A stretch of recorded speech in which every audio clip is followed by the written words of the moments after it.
Dr. Robbins. I'm the Nutrition and Menu Specialist with District 6 Nutrition Services. I just got back from serving meals on one of our bus routes. Are you getting your free meals Monday through Thursday? If not, make sure to check out our website at greeleyschools.org/kidseatfree.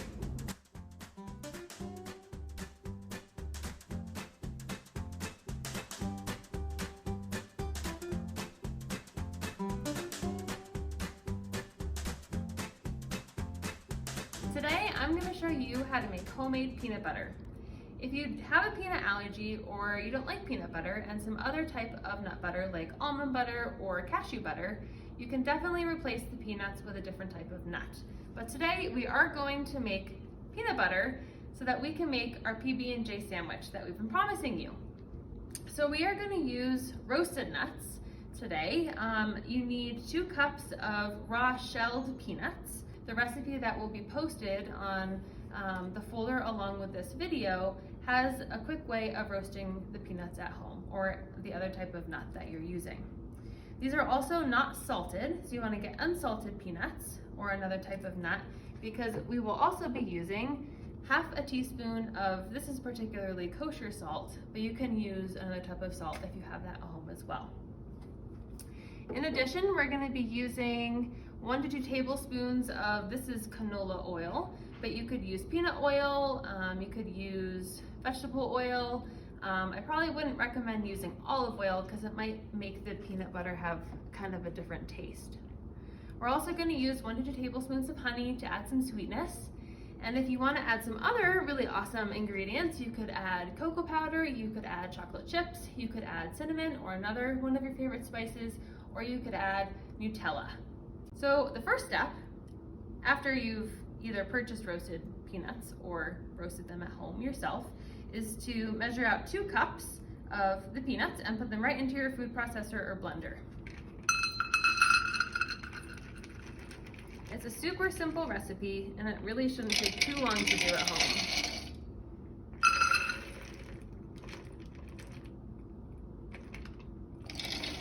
And the benefit of making peanut butter at home versus getting it in the store is that you can decide what goes into it. And so at this point, we're going to pulse the peanuts 3 different times for 1 minute each time. And we're gonna just scrape down the sides each time they're done. Each time after we've scraped, we'll realize that the peanuts have kind of changed in consistency a little bit. You'll know it's done when the peanuts are this glossy, soft mixture. So let's get started.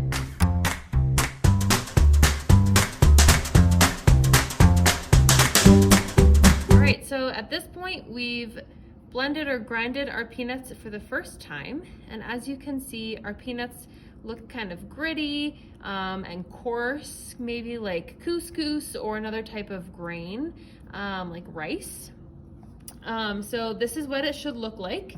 So we are just going to take our spatula, another tool that you'll need for this recipe, and just scrape down the sides to make sure that we're able to blend everything at a really nice consistency. I also forgot to mention earlier that if you're roasting your peanuts or other nuts at home, putting the nuts in this blender or food processor warm will make it easier to make this recipe as well.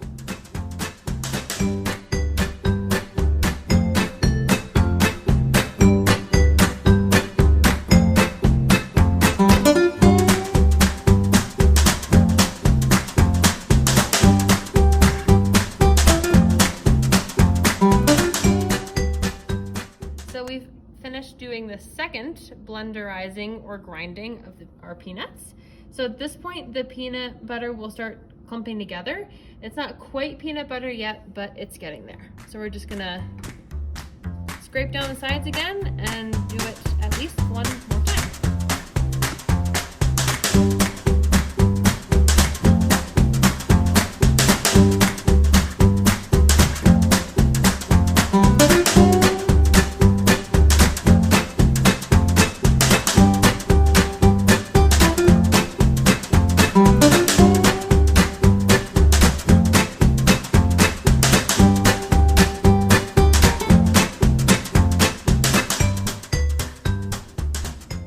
right, at this point, we've done the third processing of our peanuts. So at this point, the butter is glossy and soft, kind of like very thick peanut butter. So at this point, we are going to add our salt, oil, and sweetener. So I'm gonna just approximate, but we want to add a half a teaspoon of salt. Again, I have kosher salt, but you can use table salt if you don't have kosher salt at home. Kosher salt is a little thicker, more coarse grind than table salt. We're going to add a tablespoon or two of our canola oil. Again, I'm gonna approximate.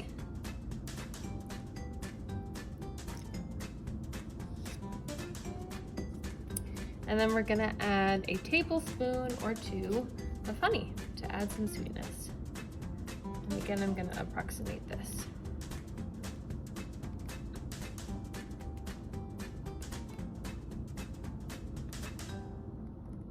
I like my peanut butter a little less sweet, so I'm not gonna add as much.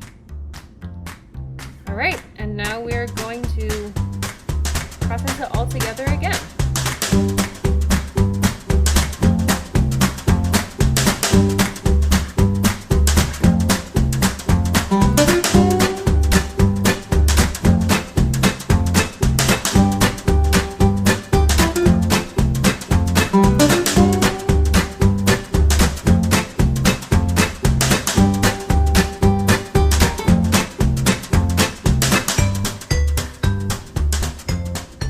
Alright, so we are done mixing everything together that we just added.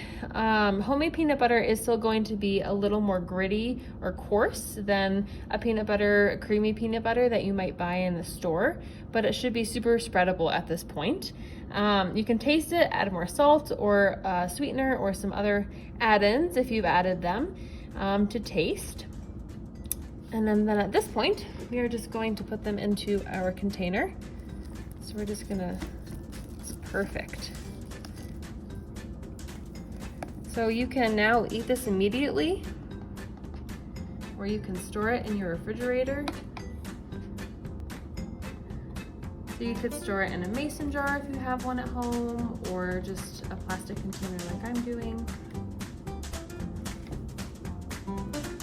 So we're just gonna do this and put it in the fridge and wait to make our peanut butter and jelly sandwich with the jelly that we made and the sourdough starter that we made that we're going to